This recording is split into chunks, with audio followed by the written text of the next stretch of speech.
Thanks ಅಮೂಲ್ಯ. ಯಾವಾಗ ಬಂದೆ?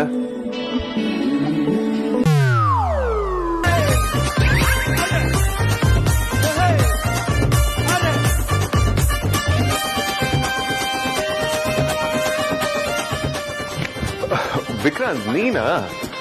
ನಾನು ಅಮೂಲ್ಯ ಅನ್ಕೊಂಡೆ. ವರ್ಕ್ ಫ್ರಮ್ ಹೋಮ್ ಅಂತ ಹೇಳಿದ್ನಲ್ಲ, ಅದಕ್ಕೆ ನೋಡೋದಕ್ಕೆ ಬಂದ್ಲು ಅಂತ ಅನ್ಕೊಂಡೆ. ವಿಕ್ರಾಂತ್, ಇತ್ತೀಚೆಗೆ ಏನಾಗ್ಬಿಟ್ಟಿದೆ ಗೊತ್ತಾ? ಅವಳನ್ನ ತುಂಬಾ ಹಚ್ಕೊಂಡ್ಬಿಟ್ಟಿದ್ದಾಳೆ. ಒಂದು ದಿನ ನಾನು ನೋಡದೇ ಇದ್ರೆ ಅವಳಿಗೆ ಆಗೋದೇ ಇಲ್ಲ. ಇಷ್ಟೊಂದೆಲ್ಲ ಓವರ್ ಬಿಲ್ಡಪ್ ಬೇಡ ಅಗ್ರಜ. ನಿಮ್ ಬಂಡವಾಳ ಏನು ಅಂತ ನನಗ್ ಚೆನ್ನಾಗ್ ಗೊತ್ತು. ನೀನ್ ಒಂದಿನ ರೋಡಿನ ನೀನ್ ನೋಡ್ಲಿಲ್ಲ ಅಂದ್ರೆ ಅಕ್ವೇರಿಯಂ ನಿಂದ ಹೊರಗಡೆ ಬಿದ್ದಿರೋ ಮೀನ್ ತರ ವಿಲವಿಲ ಅಂತ ಓದಾಡ್ತೀಯ ಅಂತ ನಂಗೆ ಚೆನ್ನಾಗ್ ಗೊತ್ತು. ಹೇ ವಿಕ್ರಾಂತ್, ಹಾಗೆಲ್ಲ ಏನೂ ಇಲ್ಲ ಕಣೋ. ಅದ್ ಹೇಗಿರ್ಬೇಕೋ ಹಾಗೆ ಇರ್ಲಿ ಅಗ್ರಜ. ಅಂಡ್ ನಿನ್ ಆಸೆಗಳೆಲ್ಲ ಅತಿ ಶೀಘ್ರದಲ್ಲಿ ಈಡೇರುತ್ತೆ. ಅಂಡ್ ಆಲ್ಸೋ ಇದೇ ತರ ನಿನ್ ಹೆಂಡ್ರು ಕಾಫಿನ ಇಟ್ಕೊಂಡು ನಿನ್ ಮುಂದೆ ಬಂದ್ ನಿಲ್ಲೋ ಕಾಲನೂ ಬರುತ್ತೆ.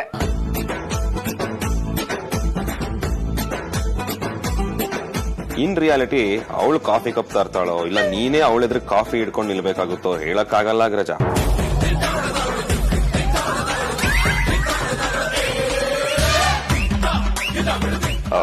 ಓಕೆ ಓಕೆ, ನೀನ್ ಹೇಗ್ ಬೇಕೋ ಹಾಗೆ ಆಗುತ್ತೆ ಅಲ್ಲ, ನೋ ವರೀಸ್. ಆದ್ರೂನು ನನ್ನನ್ನ ಅಮೂಲ್ಯ ಅನ್ಕೊಂಡು ಅವನ್ ಲುಕ್ ಕೊಟ್ಟಲ್ಲ, ಅವಾಗ ನೀನ್ ತುಂಬಾ ಕ್ಯೂಟ್ ಆಗಿ ಕಾಣಿಸ್ತಿದೆ ಕಣ. Stop it Vikrant. ಇಷ್ಟು ವಯಸ್ಸಾದ್ರೂ ಕೆಲವು ಸಲ ಮಗು ತರ ಆಡ್ತೀಯ ನೀನು. ಅದೆಲ್ಲ ಬಿಟ್ಟಾಕು. ಬೈ ದ ವೇ, ಒಂದು ಹೊಸ ಕಂಪ್ನಿದು ಪ್ರೊಫೈಲ್ ನನಗೆ ಬಂದಿತ್ತು, ಅದನ್ನ ನೀವು ಫಾರ್ವರ್ಡ್ ಮಾಡಿದ್ದೀನಿ. ಚೆಕ್ ಮಾಡಿದ್ಯಾ? ಬರೀ ನೋಡೋದಲ್ಲ ಅಗ್ರಜ, ಅವ್ರ ಬ್ಯಾಕ್ ಗ್ರೌಂಡ್ ವೆರಿಫಿಕೇಶನ್ ಮಾಡಿ ಮಾರ್ಕೆಟ್ ಅಲ್ಲಿ ಅವ್ರ ಕ್ರೆಡಿಬಿಲಿಟಿ ಚೆಕ್ ಮಾಡಿ ಎಲ್ಲಾ ರಿಪೋರ್ಟ್ಸ್ ನಿನ್ಗೆ ಮೇಲ್ ಮಾಡಿದೀನಿ. ಓಕೆ. ಆದ್ಯೋ organics food grade reports check ಮಾಡಿ ಅದು ಸರ್ಟಿಫಿಕೇಶನ್ ಮೇಲ್ ಮಾಡು ಅಂತ ಹೇಳಿದೆ. ಮಾಡಿದ್ಯಾ? ಕಳ್ಸಿದೀನಿ ಅಗ್ರಜ. ಅದು ಅಲ್ಲದೆ ಬಾವಾ ರಿಲೇಟೆಡ್ ಡಿಪಾರ್ಟ್ಮೆಂಟ್ಸ್ಗೆ ಸರ್ಕ್ಯುಲರ್ನು ಕಳ್ಸಿದ್ದಾರೆ. ಓಕೆ. ಆಮೇಲೆ ಗ್ಯಾಲಕ್ಸಿ ಏಜೆನ್ಸಿ ಹತ್ರ ನಾನು ಮಾತಾಡಿ ಅಪಾಯಿಂಟ್ಮೆಂಟ್ ಇಸ್ಕೊಂಡಿದ್ದೀನಿ. ಅಂಡ್ ಅಮೂಲ್ಯ ಅಟೆಂಡೆನ್ಸ್ ಕಳ್ಸಿದ್ಲು, ಅದನ್ನ ಅಪ್ರೂವ್ ಮಾಡಿದೀನಿ. Not bad Vikrant. ನಾನು ಈ ಕಂಪನಿ ಶುರು ಮಾಡುವಾಗ ಫೈನಾನ್ಷಿಯಲ್ ಆಫೀಸರ್ ಪೊಸಿಷನ್ ನಿನ್ಗೆ ಕೊಡಬೇಕು ಅಂತ ತುಂಬಾ ಮನಸ್ಸಲ್ಲಿ ಆಸೆ ಇತ್ತು. But you wanted. ತುಂಬಾ ಕಷ್ಟಪಟ್ಟು ಸ್ಥಾನನ ಸಂಪಾದನೆ ಮಾಡಿದ್ಯಾ. I am really proud of you. Thanks ಅಗ್ರಜ. ಇದನ್ನೆಲ್ಲ ನಾನು ನಿನ್ನಿಂದಾನೇ ಕಲ್ತಿದ್ದೆ. ಯಾರ ಹತ್ರ ಕಲ್ತಿದ್ಯಾ ಅನ್ನೋದು ಇಂಪಾರ್ಟೆಂಟ್ ಅಲ್ಲ, ಎಷ್ಟು ಕಲ್ತಿದ್ಯಾ, ಏನ್ ಕಲ್ತಿದ್ಯಾ ಅನ್ನೋದು ತುಂಬಾ ಇಂಪಾರ್ಟೆಂಟ್ ಆಗುತ್ತೆ. ಇದೇ ಸರಿಯಾದ ಟೈಮ್. ಅಗ್ರಜ, ಇನ್ನೊಂದು ವಿಷಯ ಮಾತಾಡ್ಬೇಕಿತ್ತು. ಹೇಳು ವಿಕ್ರಾಂತ್. ಅದು ಆಚೆ ಧ್ರುವ ನಿನ್ನ ನೋಡಕ್ ಬಂದಿದ್ದಾನೆ.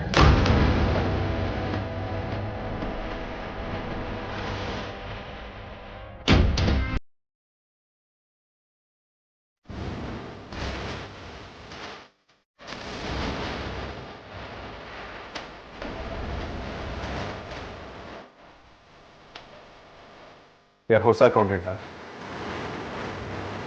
ನೀವು ಆಫೀಸ್ ಎಂಪ್ಲಾಯ್ಗಳನ್ನ ಕೂಡಿಸ್ತೀವಲ್ಲ, ಅಲ್ಲೇ ಕೂಡಿಸಿರು. ಬರ್ತೀನಿ. ಅಗ್ರಜ, ವಿಕ್ರಾಂತ್, ನೀನೇನು ಮಾತಾಡಬೇಡ. ನೀವೆಲ್ಲ ಸೇರಿ ಧ್ರುವನ್ ಪ್ಲೇಸ್ ಮಾಡಿದೀರಾ ಅಂತ ನನಗೆ ಚೆನ್ನಾಗಿ ಗೊತ್ತು. ನೀವು ಆಡಿ ಡ್ರಾಮಾ ಅನ್ನೋದು ನನಗೆ ಚೆನ್ನಾಗಿ ಗೊತ್ತಿದೆ. ಹೇಗಿದ್ರು ಹಳೆ ಅಕೌಂಟೆಂಟ್ ರಿಟೈರ್ಡ್ ಆಗಿದ್ರು. ಇದೇ ಕರೆಕ್ಟ್ ಟೈಮ್. ಪರ್ಫೆಕ್ಟ್ ಧ್ರುವನ್ ಅಲ್ಲಿ ಪ್ಲೇಸ್ ಮಾಡಿದ್ದೀರಾ. ನನ್ನ ಹಠ, ನನ್ನ ಕೋಪ, ನನ್ನ ದ್ವೇಷಕ್ಕಿಂತ ನೀವೆಲ್ಲರೂ ಖುಷಿಯಾಗಿರ್ಬೇಕು ಅಂತ ಇದಕ್ಕೆ ಒಪ್ಕೊಂಡಿದ್ದೀನಿ. ಬಟ್ ನೀನು ಇದನ್ನೇ ಅಡ್ವಾಂಟೇಜ್ ತಗೊಂಡು ನನ್ನ ಎಮೋಷನ್ಸ್ ಪ್ರಿನ್ಸಿಪಲ್ ಜೊತೆ ಆಟ ಆಡೋದಕ್ಕೆ ಹೋದ್ರೆ ನಾನು ಅದಕ್ಕೆ ಅವಕಾಶ ಮಾಡ್ಕೊಡೋದಿಲ್ಲ. ಇಲ್ಲ ಅಗ್ರಜ, ನಾನು ಹೇಳ್ತಿರೋದು ಅರ್ಥ ಮಾಡ್ಕೋ. ಆಕ್ಚುಲಿ ವಿಕ್ರಾಂತ್, ನೀನೇನು ಮಾತಾಡಬೇಡ ಅಂತ ಹೇಳಿದ್ನಲ್ಲ. ಅಮ್ಮನ ಹತ್ರ ಎಷ್ಟು ಕೆಟ್ಟದ ಬಿಹೇವ್ ಮಾಡಿದ್ದಾನೆ ಅಂತ ನೀನು ನೋಡಿದ್ಯಾ. ತಪ್ಪನ್ನ ಕ್ಷಮಿಸ್ಬೋದು, ಆದ್ರೆ ನನ್ನ ಪ್ರಕಾರ ಅವ್ನು ಮಾಡಿದ್ದು it's a bloody crime. And ಕ್ರೈಮ್ನ ನಾನು ಯಾವತ್ತೂ ಕ್ಷಮಿಸೋದಿಲ್ಲ.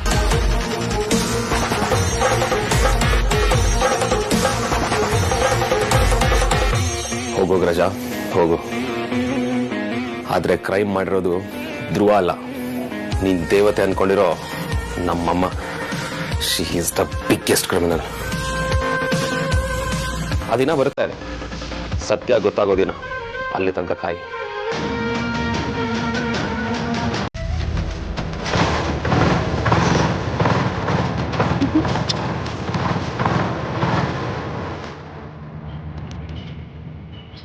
ರಾಣಿ ಜಾನ್ ಮುದ್ದು ಕಂದ.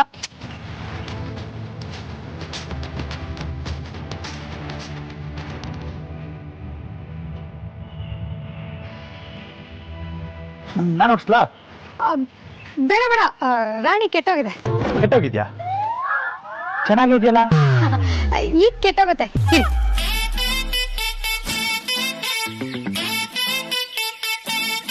ನಾನು ಆಫೀಸ್ಗೆ ಅಂತ ಹೊರಟಿದ್ದೆ, ರಾಣಿ ಕೆಟ್ಟೋಗಿದೆ. ಏನ್ ಮಾಡ್ಬೇಕು ಅಂತಾನೆ ಗೊತ್ತಾಗ್ತಿಲ್ಲ. ಮನೆ ಹತ್ರನೇ ನಿಂತಿದ್ದೀನಿ. ನೀನ್ ಪ್ಲೀಸ್ ಬಂದ್ ಪಿಕ್ ಮಾಡ್ತೀಯಾ? Okay done. ಅಮೂಲ್ಯ, ಏನ್ ಮಾಡ್ತಿದ್ಯಾ? ನಿಮ್ ಅಣ್ಣನ್ ಅಡ್ಗಿನಂತ ಕಾರ್ ಬರುತ್ತೆ, ಅದ್ರಲ್ಲಿ ಹೋಗೋಣ, ಟೆನ್ಷನ್ ಮಾಡ್ಕೋಬೇಡಿ. ಅಣ್ಣನ ಕಾರ? ನೋನು, ನಾನ್ ಬಂದ್ರೆ ಅವ್ನಿಗೆ ಇಷ್ಟ ಆಗಲ್ಲ. ನೀವ್ ಅಣ್ಣ ತಮ್ಮ ಇಬ್ರು ಸರಿಯಾಗಿದ್ದೀರಾ, ಏನು ಆಗಲ್ಲ ರಾಜಣ್ಣ, ಸುಮ್ನೆ ಇರಿ. ಅವ್ನ್ ಕೋಪ ಮಾಡ್ಕೋತಾನೆ. ಅವ್ನ್ ಕೋಪ ಮಾಡ್ಕೊಂಡ್ರೆ ಯಾರ್ ಕೇರ್ ಮಾಡೋರು? ಏನು ಆಗಲ್ಲ, ಟೆನ್ಷನ್ ಮಾಡ್ಕೋಬೇಡಿ, ಸುಮ್ನೆ ಇರಿ.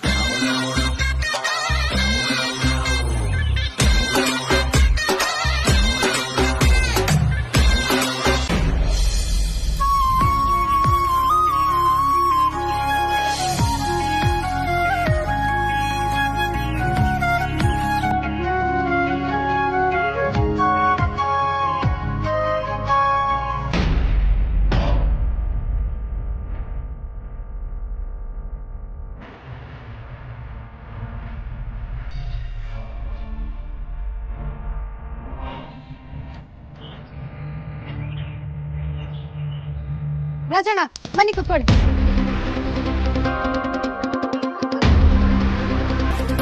ಅಯ್ಯ, ಏನ್ ಯೋಚನೆ ಮಾಡ್ತಿದ್ದೀರಾ? ಬನ್ನಿ ಕುತ್ಕೊಳ್ಳಿ.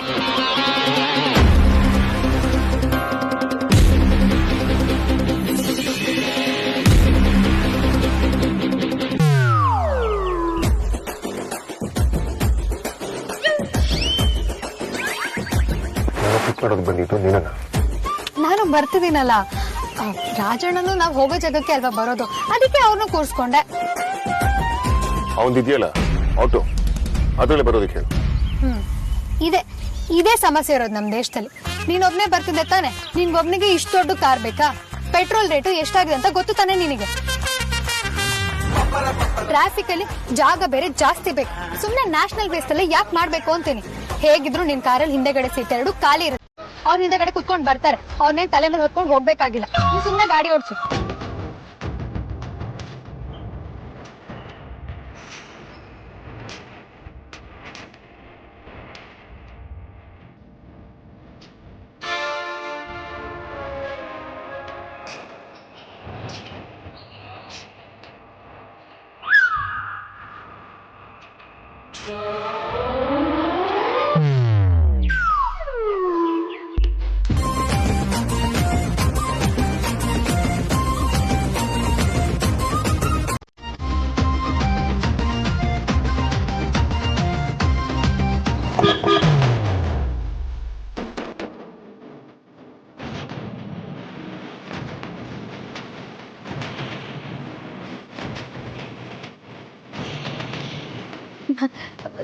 ಸುಮ್ನೆ ಕುತ್ಕೊಂಡು ಹೋದ್ರೆ ಬೋರ್ ಆಗತ್ತೆ. ನನ್ ಸಾಂಗ್ ಹಾಕ್ತೀನಿ.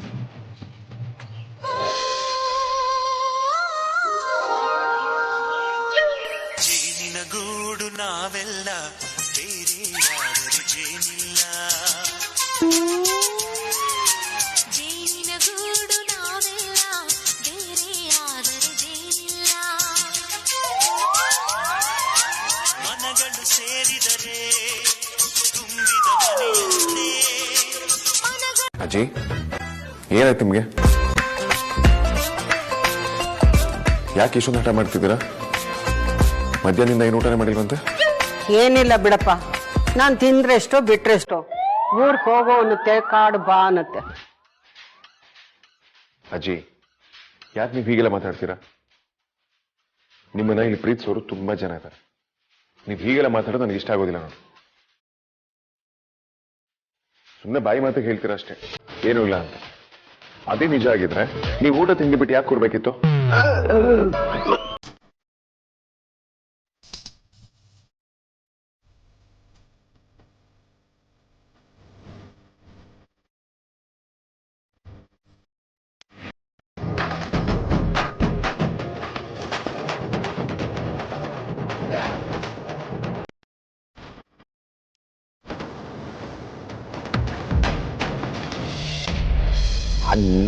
ನೋಡ್ದ್ಯಾ ಅಗ್ರಜ, ಅಜ್ಜಿ ಬೆಳಿಗ್ಗೆಯಿಂದ ಏನು ತಿಂದೆ, ಆಲ್ರೆಡಿ ಗ್ಯಾಸ್ಟ್ರಿಕ್ ಆಗಿದೆ. ಅಜ್ಜಿ ಆ ದೇವರು ನಮಗೆಲ್ಲ ಕೊಟ್ಟಿದ್ದಾರೆ. ಅವ್ರ ಹತ್ರ ಕೇಳುವಂಥದ್ದು ಬಾಕಿ ಇನ್ನೇನು ಉಳಿದಿಲ್ಲ. ಹಾಗಿರುವಾಗ ನಮ್ಮ ಜೀವನ ಸಾಧ್ಯವಾದಷ್ಟು ನಾವು ಖುಷಿಯಿಂದ ನಡೆಸ್ಕೊಂಡು ಹೋಗ್ಬೇಕು ತಾನೆ. ಅದನ್ನ ಬಿಟ್ಟು ನೀವು ಈ ತರ ಎಲ್ಲ ಮಾಡಿಕೊಂಡು ಬಲವಂತವಾಗಿ ಆರೋಗ್ಯನ ಹಾಳು ಮಾಡ್ಕೊಳ್ಳುವಂಥದ್ದು ಏನಿದೆ? ಅದೇನೇ ಇದ್ರು ಪ್ಲೀಸ್ ಹೇಳಿ. ಇವತ್ತು ಬೆಳಗಿನ ಜಾವ ಒಂದು ಕೆಟ್ಟ ಕನ್ಸು ಬಿತ್ತು. ಎಲ್ಲ ಮಸ್ಕು ಆದ್ರೂ ಯಾರಿಗೋ ಏನೋ ತೊಂದರೆ ಆಯ್ತು ಅನ್ನೋ ತರ ಕನ್ಸು. ಬೆಳಿಗ್ಗೆಯಿಂದ ಮನಸ್ಸಿಗೆ ಸಮಾಧಾನನೇ ಇಲ್ಲ. ಬೆಳಿಗ್ಗಿನ ಜಾವದ ಕನಸು ನಿಜ ಆಗತ್ತೆ ಅಂತ ದೊಡ್ಡವ್ರು ಹೇಳ್ತಾರೆ.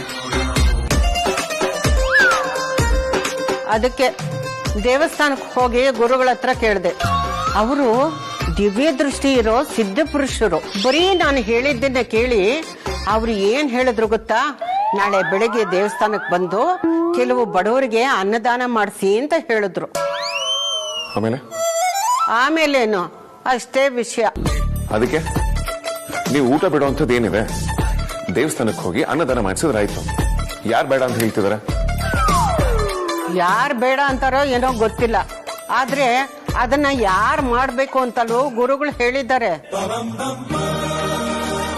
ಸರಿ, ಯಾರು ಮಾಡ್ಬೇಕಂತ ಅವ್ರ ಹತ್ರನೇ ಮಾತಾಡಿ ಮಾಡಿಸಿದ್ರಾಯ್ತು. ಅದನ್ನ ಮನೆ ಹಿರಿ ಮಗ ಅಂದ್ರೆ ನೀನೇ ಮುಂದೆ ನಿಂತು ಮಾಡ್ಬೇಕಂತೆ ಕಣೋ. ಏನು ನಾನಾ? ನೋಡ್ದ್ಯಾ ನಿನಗೆ ಬರೀ ನಿನ್ನ ಬಜರಂಗಿ ಮೇಲೆ ಮಾತ್ರ ನಂಬಿಕೆ. ಈ ಅಜ್ಜಿ ಹೇಳಿದ ಗುರುಗಳ ಮೇಲೆ ಈ ಅಜ್ಜಿ ಮೇಲೆ ನಂಬಿಕೆನೇ ಇಲ್ಲ ಅಲ್ವಾ? ಚೇಚೆ, ಹಾಗೆಲ್ಲ ಏನೂ ಇಲ್ಲ ಅಜ್ಜಿ. ನಾವಿದನ್ನ ಆಫೀಸ್ ಕೆಲಸನೆಲ್ಲ ಸ್ಕೆಡ್ಯೂಲ್ ಮಾಡಿ ಇಟ್ಟಿರ್ತಾರಲ್ವಾ, ಯಾವುದನ್ನ ಅವಾಯ್ಡ್ ಮಾಡಿ ದೇವಸ್ಥಾನಕ್ಕೆ ಬರ್ಬೋದು ಅದನ್ನ ಕಾಂತನ ಹತ್ರ ವಿಚಾರಿಸ್ಕೋಬೇಕು ಅಂತ ಯೋಚನೆ ಮಾಡ್ತಿದ್ದೆ ಅಷ್ಟೇ.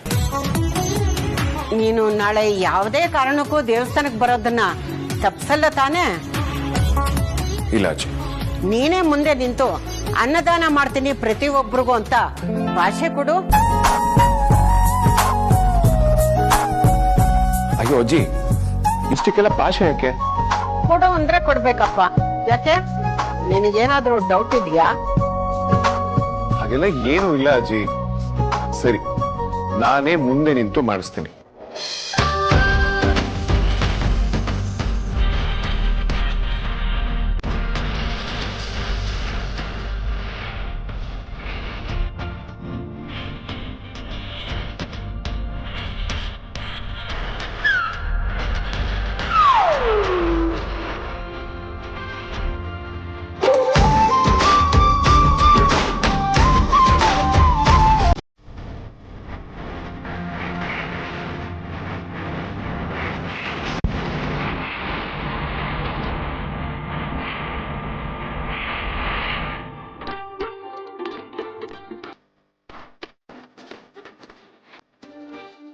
ಹಲೋ ಕಾಂತ, ನಾನು ನನ್ನ ಆಫೀಸಲ್ಲಿ ಹಾಫ್ ಡೇ ಅಷ್ಟೇ ಅವೈಲೇಬಲ್ ಇರ್ತೀನಿ. ಅಜ್ಜಿ ಜೊತೆ ದೇವಸ್ಥಾನಕ್ಕೆ ಹೋಗ್ತಾ ಇದ್ದೀನಿ.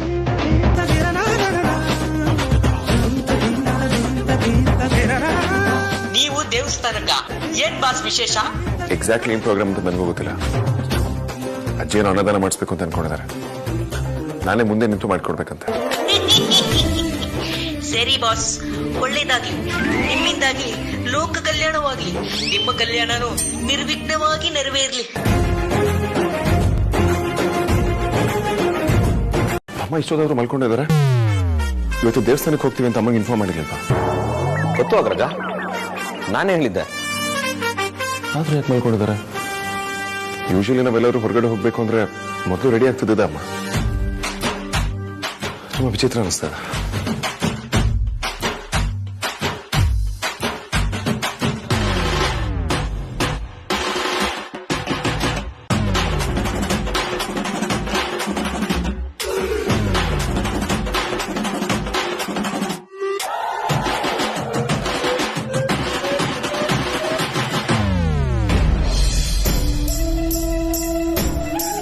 ಯಾಕಮ್ಮ ಈ ಪೂಜೆ ಮಾಡಿಸ್ತಾ ಇರ್ಬೋದು?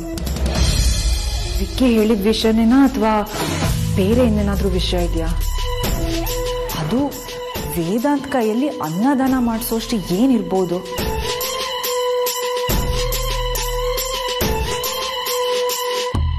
ಮೊನ್ನೆ ತಾನೇ ಧ್ರುವ ಆಫೀಸಿಗೆ ರೀಜಾಯ್ನ್ ಆಗಿದ್ದಾನೆ, ಮನೆಗೂ ಬಂದು ಹೋಗಿದ್ದಾನೆ. ನಾಳೆ ದೇವಸ್ಥಾನ ಅಂತಿದ್ದಾರೆ. ಈ ಧ್ರುವಂಗ್ ಸಂಬಂಧಪಟ್ಟಿದ್ದ ದಿನ ಏನಾದ್ರು ನಾಳೆ?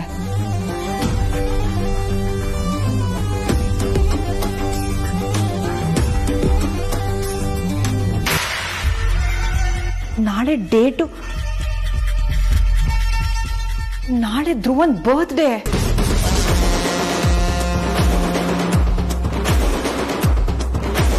ಹೌದು, ಅದಕ್ಕೆ ಅಮ್ಮ ಈ ಪ್ಲಾನ್ ಮಾಡಿರೋದು.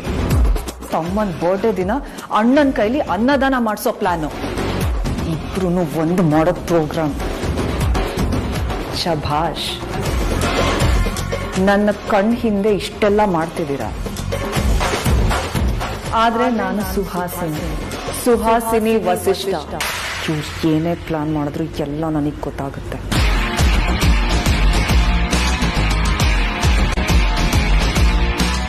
ವೇದಾಂತ್ಗೆ ಈ ವಿಷಯ ಹೇಳ್ಬಿಟ್ರೆ ಅವ್ನು ಖಂಡಿತ ಒಪ್ಪಲ್ಲ. ಅಜ್ಜಿಗೆ ಏನೋ ಕನ್ಸು ಬಂದಿತ್ತಂತೆ. ಸೊ ಅಗ್ರಜನ್ ಕೈಯಿಂದ ಭಕ್ತರಿಗೆ ಬಡವರಿಗೆಲ್ಲ ಅನ್ನದಾನ ಮಾಡಿಸಿದ್ರೆ ಸರಿ ಹೋಗುತ್ತೆ ಅಂತ ಯಾರೋ ಹೇಳಿದ್ರಂತೆ. ಹಾಗಿದ್ರೆ ವಿಕ್ಕಿ ನನ್ನ ಹತ್ರ ಸುಳ್ಳು ಹೇಳ್ತಾ ಇದ್ದಾನೆ. ಅವ್ನು ನನ್ನ ಹತ್ರ ನ್ಯಾಚುರಲ್ ಆಗಿ ನಡ್ಕೋತಾ ಇಲ್ವಾ? ಇಲ್ಲಾಂದ್ರೆ ಡ್ರಾಮಾ ಮಾಡ್ತಾ ಇದ್ದಾನ? ಇಲ್ಲ, ಈ ವಿಷಯನ ಫಸ್ಟ್ ವೇದಾಂತ್ ಹತ್ರ ಹೇಳಲೇಬೇಕು.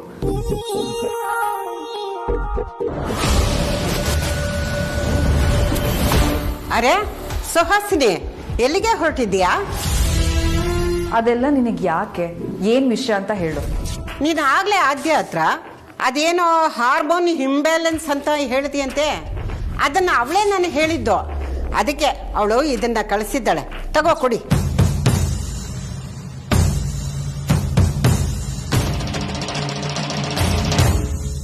ಯಾಕೆ ನಾನು ಕೊಟ್ರೆ ಜೀರ್ಣ ಆಗಲ್ವಾ? ಆದ್ಯನೇ ಕೊಡ್ಬೇಕಾ? ಸರಿ ಬಿಡು, ಅವಳೇ ಕರೀತೀನಿ. ಏನು ಬೇಕಾಗಿಲ್ಲ, ನನಗೆ ಬೇರೆ ಕೆಲಸ ಇದೆ. ನೀ ಅಲ್ಲಿಟ್ಟು ಹೋಗು, ನಾನು ಆಮೇಲೆ ಕುಡಿತೀನಿ.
ಡೋಸು ಜಾಸ್ತಿನೇ ಇತ್ತು. ಏನಾದರೂ ಹೆಚ್ಚು ಕಡಿಮೆ ಆಗ್ಬಿಟ್ರೆ? ಛೆ, ಹಾಗೇನಾಗಲ್ಲ. ಪಾಪಿ ಚಿರಾಯು.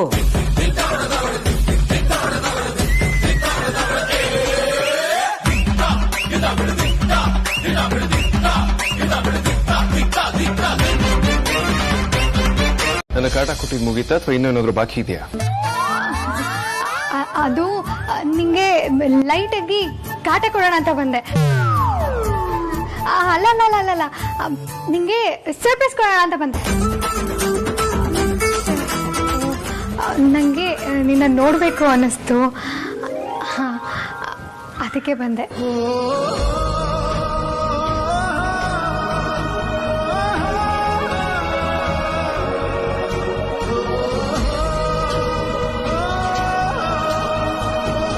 ನಿಂಗೆ ಕೋಪ ಬರ್ತಿಲ್ಲ ವೇದಾಂತ್? ಖುಷಿ ಪಡೋ ವಿಚಾರ ನಾನು ಯಾಕೆ ಕೋಪ ಮಾಡ್ಕೊಳ್ಳಿ ಪಚಾರಿ? ಅಕಸ್ಮಾತ್ ಕೋಪ ಇದ್ರು ನೀನು ನೋಡಿದ ತಕ್ಷಣ ಎಲ್ಲ ಕರ್ಗೋಗುತ್ತೆ. ಆಹಾ, ಎಂತ ಹುಡ್ಗನ್ ಸೆಲೆಕ್ಟ್ ಮಾಡ್ಕೊಂಡ್ಬಿಟ್ಟೆ ಅಮ್ಮು ನೀನು. I am so lucky. ನೀನು ನಿಜವಾಗ್ಲೂ ನನಗೆ ಸರ್ಪ್ರೈಸ್ ಮಾಡೋದಕ್ಕೆ ಬಂದ್ಯಾ? ಒಂದು ನಿಂಗೆ ಸರ್ಪ್ರೈಸ್ ಕೊಡಬೇಕು ಅಂತ, ಇನ್ನೊಂದು ಆಫೀಸ್ಗೆ ಹೋಗೋಕ್ಕೂ ಮುಂಚೆ ದೇವ್ರ ಹತ್ರ ಒಂದು ಅಪ್ಲಿಕೇಶನ್ ಹಾಕ್ಬೇಕಿತ್ತು. ಅಪ್ಲಿಕೇಶನ್ ಯಾಕೆ? ಏನೇನ್ ಬೇಕು ನಮ್ಗೆಲ್ಲ ಸಿಗ್ತಾನೆ ಇದೆಯಲ್ಲ. ನಾನು ರಾಜಣ್ಣನ ಬಗ್ಗೆ ದೇವ್ರ ಹತ್ರ ಏನೋ ಕೇಳ್ಕೊಳ್ಳೋದಿತ್ತು, ಅದಕ್ಕೆ ಬಂದೆ. ಏನಿವಾಗ? ಅವನ ಬಗ್ಗೆ ನಂದೇನೂ ಇಲ್ಲ, ನೀನೇನ್ ಬೇಕಾದ್ರೂ ಮಾಡ್ಕೊ. Okay bye. Hey hello, sudden ಆಗಿ ಹಾಗೆಲ್ಲ ಹೊರಟ್ಬಿಡ್ಬೇಡ. ಬಡವರಿಗೆ ಭಕ್ತಾದಿಗಳಿಗೆ ಅನ್ನದಾನ ಮಾಡಿಸ್ತಾ ಇದೀವಿ, ಮುಗಿಸ್ಕೊಂಡು ಒಟ್ಟಿಗೆ ಹೋಗೋಣ. ಅನ್ನದಾನನ? ಏನ್ ವಿಶೇಷ? ಅದು ಅಜ್ಜಿ ಹರಕೆ. ಅಜ್ಜಿಗೇನೋ ಕೆಟ್ಟ ಕನ್ಸ್ ಬಂದಿತ್ತಂತೆ, ಅದನ್ನ ನಾನೇ ತೀರ್ಸ್ಬೇಕು ಅಂತ ಅರ್ಚಕರು ಹೇಳಿದಾರಂತೆ. ಹೌದಾ ಅಜ್ಜಿ? ಸರಿ ಅಜ್ಜಿ, ಬಂದ್ ಕೆಲಸ ಮುಗಿಸೋಣ ಬಾ. ಸರಿನಪ್ಪ, ಮೊದಲು ಅನ್ನದಾನ ಮುಗಿದು ಬಿಡಿ, ಆಮೇಲೆ ಬಾಕಿದು. ಅನ್ನದಾನ ಮುಗಿದ್ಮೇಲೆ ಎಲ್ಲ ಮುಗೀತಲ್ಲ, ಇನ್ನೇನ್ ಮಿಕ್ಕಿದೆ?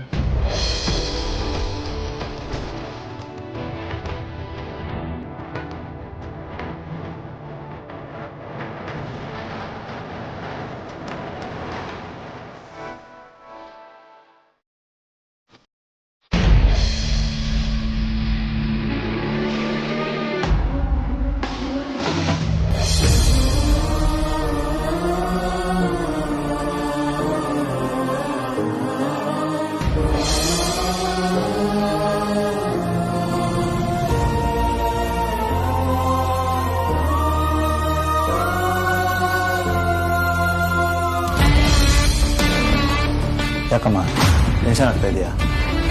ಹೌದಪ್ಪ, ನನಗೆ ಆಸ್ಪತ್ರೆ ವಾಸನೆ ಅಂದ್ರೇ ಆಗಲ್ಲ, ಭಯ ಆಗುತ್ತೆ. ಅದರಲ್ಲೂ ಆಪರೇಷನ್ ಅಂತ ಬೇರೆ ಹೇಳ್ತಿದ್ದೀರಾ, ಇನ್ನೂ ಗಾಬರಿ ಜಾಸ್ತಿ ಆಗ್ತಾ ಇದೆ. ಮನೇಲಿ ಬೇರೆ ಯಾರಿಗೂ ಹೇಳಿಲ್ಲ, ಏನಾದರೂ ಹೆಚ್ಚು ಕಮ್ಮಿ ಆಗ್ಬಿಡುತ್ತೆ ಅಂತ ಒಂಥರ ಭಯ. ಅಯ್ಯಯ್ಯೋ, ಯಾಕಮ್ಮ ಅಂತ ಮಾತಾಡ್ತೀರಾ? ನಿಮ್ಗೇನು ಆಗಲ್ಲ.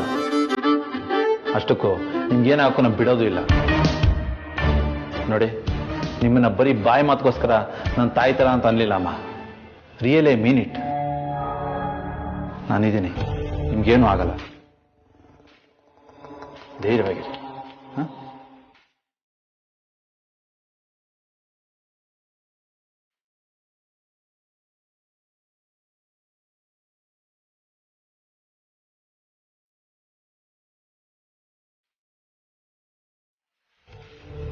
ಅಮ್ಮ ನಾನು ಡಾಕ್ಟರ್ ಹತ್ರ ಮಾತಾಡಿದೆ, 5 ನಿಮಿಷ ವೇಟ್ ಮಾಡ್ಬೇಕಂತೆ. ಹಾಂ, ಟೆನ್ಷನ್ ತಗೊಂಬಿಡಿ.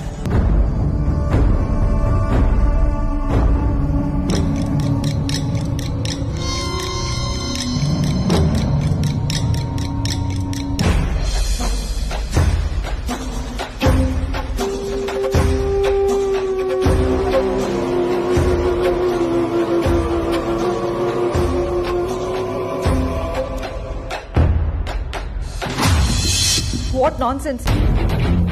ಬೆಳಗ್ಗೆ 10 ಗಂಟೆ ತನಕ ಮಲಗಿದ್ದೀನ ನಾನು. Dam it!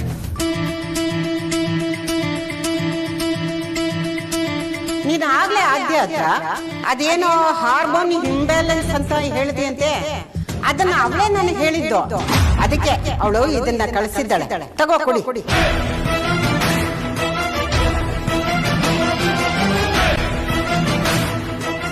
ದೂರ ಇಟ್ಟು ಎಲ್ಲರೂ ಸೇರಿ ಏನೋ ದೊಡ್ಡದಾಗಿ ನಡೆಸ್ತಾ ಇದ್ದಾರೆ. ಏನಿರ್ಬೋದು?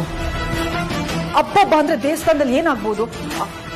ಧ್ರುವನ್ ಹೆಸರಲ್ಲಿ ಅರ್ಚನೆ ಮಾಡಿಸ್ಬೋದು, ಪೂಜೆ ಮಾಡಿಸ್ಬೋದು, ಅಥವಾ ಅನ್ನದಾನ ಅಂತಾನು ಹೇಳಿದ್ರು. ಅದೇ ಕಾರಣ ಆಗಿರ್ಬೋದಾ? ಅಥವಾ ಅದು ಬಿಟ್ಟು ಬೇರೆ ಏನಾದ್ರೂ ಪ್ಲಾನ್ ಮಾಡ್ತಾ ಇದ್ದಾರಾ?